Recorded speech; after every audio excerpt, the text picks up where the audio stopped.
This video is brought to you by Squarespace, the place to go for all of your website needs. Hop over to www.squarespace.com/hugh for a free trial, and if you like what you see and want to move forward, receive 10% off your first order by using the discount code HUGH at checkout. Thanks, Squarespace. By now, you've heard it over and over again, and with good reason. I'll repeat it here too. Sony's $6,000 A9 Mark III offers an industry-first global shutter and a hybrid camera, up to 120 frames per second burst rate for stills at full resolution with autofocus and auto exposure, 14-bit capture while we're at it, 1 second pre-burst, a 2-stage burst rate simply by depressing the shutter button further, shutter speeds up to 1/80,000th of a second, flash sync up to 1/80,000th of a second, plus Sony's best EVF and rear articulating panel from the A7R5, and a well-considered evolution of the grip to make it more ergonomic. Holy smokes.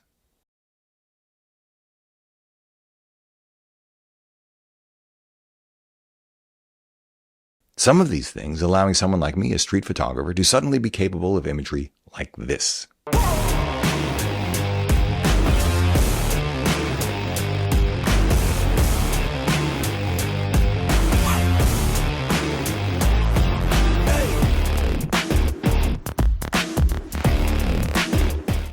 And this.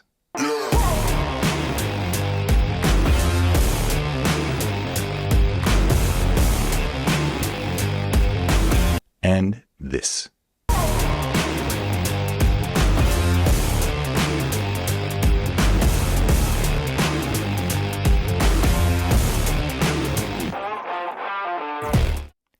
But with all of this said, I was using a pre-production camera with pre-production firmware, JPEG shooting only, under, in some ways, more than ideal shooting conditions, and then there's the fact that the A9 III won't even be available until next spring. All of which leaves us where precisely? Hey everybody, I'm Hugh Brownstone for Three Blind Men and an Elephant, and today can only really be about the questions that remain after an extraordinary 24 hours with what is absolutely a landmark technical achievement, that global shutter, in a relatively accessibly priced hybrid full-frame camera that will put every flagship sports camera on its back foot.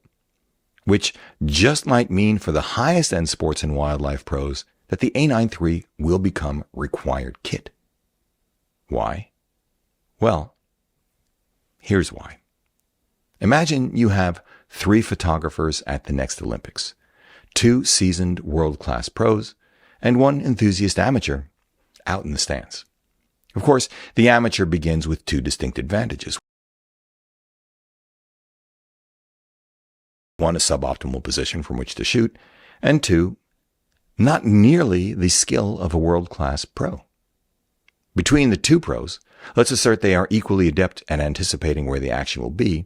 The A9 III simply increases the probability of getting the shot by virtue of its 120 frames per second, and what just may be the best autofocus in the business, I think it is, courtesy of the dedicated AI processing chip first found in the A7R5. Although, let's hold that thought until I can get a production camera in hand, because as I first began to acclimate myself to the pre-production A9 III on a basketball court, I saw that the autofocus would sometimes switch down court from the basketball player I was tracking to the player who crossed in front of him. Very much like as I saw years ago at the launch of the original A9, although back then they were ice hockey players. Anyway, back to our thought experiment. Let's suppose neither of them has the A9 III, but instead it's the enthusiast amateur with one. Both pros are suddenly competing with a lesser photographer who nonetheless has a superior tool, which, statistically speaking, raises the specter of luck alone besting the pros. Yeah, not that likely. And even if the enthusiast manages to get the image of the game, who's going to know except his or her friends on Instagram? Still, the A9 III makes that possible. Perhaps more probable if it's a college game where by some miracle the enthusiast can wrangle a courtside vantage point. It has happened. The far less whimsical scenario is when one pro has a production A9 III and the other one does not. The question then becomes, how much more likely is, or how much easier will it be for the A9 III equipped Pro to get the shot than the Pro who is equipped with, say, a Canon R3, Nikon Z9, or Z8, or something else like an A9 II, or even the original A9? Now, I don't know the answer, but I do know that this is the question. Then again, switching to the A9 III, as opposed to merely upgrading from another Sony, is a far more expensive and complicated process for pros who have developed muscle memory, customized their camera settings, and have invested tens of thousands of dollars on glass with another brand. For now, at the most fundamental level, this is one of only two questions, really. One, does the premise of the camera make sufficient sense for a sufficient number of people to make it successful? And two, will the production camera fully deliver on, maybe exceed, the promise of the pre-production camera? So, let's get into it. Although before we do, I want to mention that we've just published our 2024 Streets workshop schedule, and we've had one spot open in our Streets of Tokyo workshop this year coming up at the beginning of December. If you're interested, please hop over to www.3vmep.com/streets24 to learn more or grab it. Okay, right. What is the premise and the promise of a global shutter that can shoot photographs at those crazy speeds? Well, A, as we've just explored a little bit in our thought experiment, it improves the probability of capturing the decisive moment, most especially for sports and wildlife. B, it eliminates the warping we see from rolling shutter cameras, not only from whip pans, but when shooting a golfer's swing or a hitter's baseball bat, driving past trees or telephone poles, or filming aircraft propellers or rotors, or the warping we often see near frame's edge when using a gimbal. C, it eliminates banding, making life much easier for event shooters who are often at the mercy of existing lights at whatever venue in which they find themselves. And D, it makes it possible to overpower the sun with sync speeds as high as 1/80,000th of a second. I'm sure there are more, but please forgive me if I've not mentioned them, and please do share your thoughts in the comments section below, because this is an incredibly knowledgeable and generous audience. Anyway, put differently, these questions all fall under the rubric of what can you do with the gear you currently have that you can, need, or want to do with the gear you may be considering. So let's turn next to that by looking at warping and frame rate together. Imagine a decisive moment in sports when you can see topspin applied to a tennis ball on the strings of the racket, and you just know it's going to take off like a rocket as soon as it lands on the other side of the net. Or that moment when the greatest player in a generation tees off at the 18th hole of the US Open and hits the ball so hard and true that it lands on the green 1 foot from the cup. Who wouldn't want to see that swing dissected at 120 frames per second at up to 1/80,000th of a second as it actually occurred, instead of the driver looking just a little bit too much like a banana? Spaghetti? How about the moment that the helmets come flying off at an NHL playoff game, and we get to see the moment someone's replacement front tooth goes flying out of his head as the next brawl on ice begins? You know what? I'm actually not sure about any of this, cool as it sounds to me, because I'm asking myself, how big an issue is each of these things today? How much does the lack of such images impair our ability to enjoy what we're seeing, or for the image maker to communicate what he or she wants us to know? Shifting to wildlife, are photographers not already capturing images of bears grabbing salmon out of the air as they make their way upstream to spawn? Birds grabbing fish with their talons at precisely the moment they are yanked out of the water? Shots like these are amazing, at least the first few times we see them, but then I wonder, might ubiquity of these kinds of images commoditize them? And might we realize that by concentrating on a single moment up close, especially when it comes to kinetics, we're missing the bigger picture of multiple moving parts? Just saying. My suspicion is that the true value of 120 frames per second, full resolution, 14-bit color in sports might be for training, especially at the high school and collegiate levels. But then the question becomes, how much does a slow motion sequence where a 3-wood or 5-wood shaft warps diminish one's ability to figure out where the kink is in one's swing? And again, What do I know? Let's switch from sports and wildlife to narrative filmmaking. How important is it really to eliminate rolling shutter artifacts from whip pans? How often do you use whip pans? For what purpose? Is it to show that it exists and it's bad for a YouTube gear review? Or because rolling shutter artifacts during your whip pans degrade the storytelling power of the scene? In any case, I am no DP. Those of you who don't know me should know that I am first and foremost a street photographer. And I'm just one person with my particular set of opinions based on my use cases.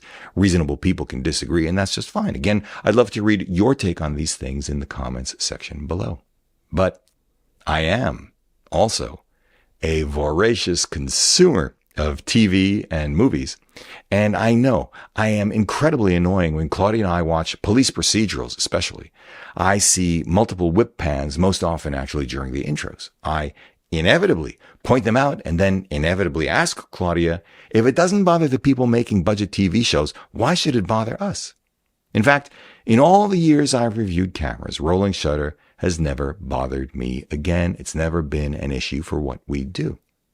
Turns out the only reason Claudia is bothered by it is that her enjoyment of the show is immediately interrupted by me asking about it.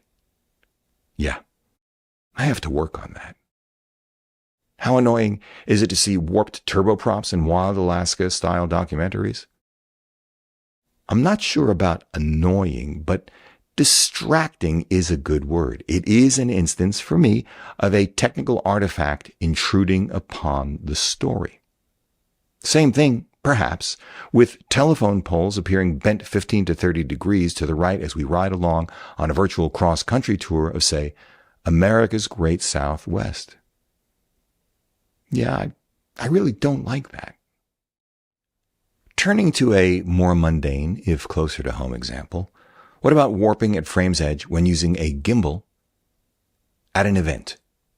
This strikes me as potentially very distracting, although maybe only the videographer would notice. The elimination of banding, I think, is less equivocal. It is an artifact that can utterly ruin shots, and a global shutter removes this issue simply by existing. This is a perfect example of the no futs zone, and I love it, full stop. What about overpowering the sun using flash with crazy high shutter speeds? Again, I imagine this is first and foremost an event shooter's thing, although I can see the application for fashion as well. Even if I am unaware of any flash capable of a duration as short as 1/80,000th of a second. I'm going to have to think about that. Better yet, try it out when I get my hands on a production copy of the camera. I already have a Profoto A2 and a Sony trigger for it. But the larger question is, how many people find high-speed sync or leaf shutter sync up to about 1/2000th of a second insufficient? I don't know the answer. Do you? With all of this said, there are a few other things I want to cover briefly today: image quality, resolution, and ergonomics. I understand, I've heard, that one downside of a global shutter is some amount of image degradation. I don't know how much degradation there actually is, but in my first hands-on experience with the camera, I wonder if that degradation matters in the real world of sports, wildlife, event, even fashion photography. I'm thinking about the image size and the media on which they'd be displayed. My suspicion is not that much. The acid test for me would be urban landscape, where I want corner-to-corner sharpness of the highest caliber because I like printing big and inviting viewers to explore the image at closer than normal viewing distances. But this brings up the second issue I want to cover briefly, and that's resolution. I think 24 megapixels is sufficient for 99% of us 99% of the time, but some of us, including Claudia and yours truly, use resolution in place of longer glass so that we can travel as lightly and unobtrusively as possible for our street work. We crop the crap out of an image to give us a narrower field of view than the lens on the camera can provide by itself, and the higher resolution means image quality degradation is minimal to unnoticeable for the average viewer. Same thing when you're shooting with long lenses for birding, say.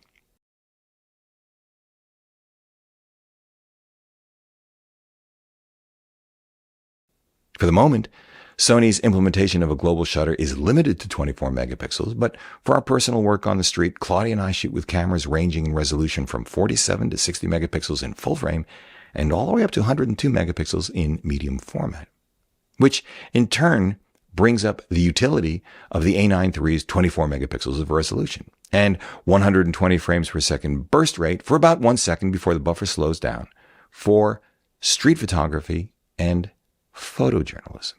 Is the A9 III a good match for these genres? Possibly, although for now my sense is it is far more interesting for combat, or call it protest photography in particular, than street photography or other forms of photojournalism, where lighter and less obtrusive are the name of the game, and 120 frames per second bursts make no sense to me at all, especially when you have to curate them in post. Even so, Nick Ut didn't need 120 frames per second or even the equivalent of 24 megapixels to capture the horror of Napalm Girl. Henri Cartier-Bresson didn't need anything beyond his eye, head, heart, gut, and what is in fact an extremely difficult to focus 1 frame per shutter press rangefinder using 35mm film. Then again, they didn't really have a choice. We do. As for ergonomics, I want the reconsidered and resculpted grip, along with something I've advocated for years, but I'm sure Sony did this quite on its own independently of me, that Sony has implemented in the A9 III frame rate changeable simply by pushing the shutter release farther down to be harbingers of things to come. I think these are terrific. Put differently, maybe, just maybe, Sony has finally decided to get serious about adding a new core competency to its sensor and lens capabilities, ergonomics. Because no matter what Sony designers may think, and I do hold the company in the very highest regard and have never met a Sony employee I didn't like or respect, industrial design, ergonomics are not core competencies at Sony today. Their sensors and lenses, I think, deserve better. Just saying. Let's wrap it up this way for now. Sony's A9 III is clearly, even with a pre-production copy in hand, a technical tour de force destined to go down in the history books as an inflection point, a step change in sensor design. Even if we haven't even touched upon the storage and editing burdens created by 120 frame per second bursts, which is another issue for another time, although Sony's made it relatively easy. We will have to wait for a production camera, or at least a lot more time away from the maddening crowd, so we can do our own thing to get a better feel for what we really have here, especially at $6,000 a pop, although I think this is actually a reasonable number for what it does. The thing of it is, I am not certain that within the context of a hierarchy of needs, a global sensor was the thing to do next. Instead, it's reasonable to assume that it was the next possible thing to do while living up to, burnishing, in fact, I think it's fair to say, the company's very well-deserved reputation as the most innovative player in the industry. Mission accomplished on that score. In theory, for now, it has absolutely put Canon and Nikon on their back foot, the R3 and Z9, Z8 suddenly in very real danger of being dethroned as apex sports and wildlife cameras. And those cameras are all much heavier than the A9 III. Kudos then to Sony for this technological leap, this strategic investment, the A9 III only the first commercialization of it. Just imagine what they'll be doing with it next. Still, one might wonder about two other things in particular with this announcement of the A9 III.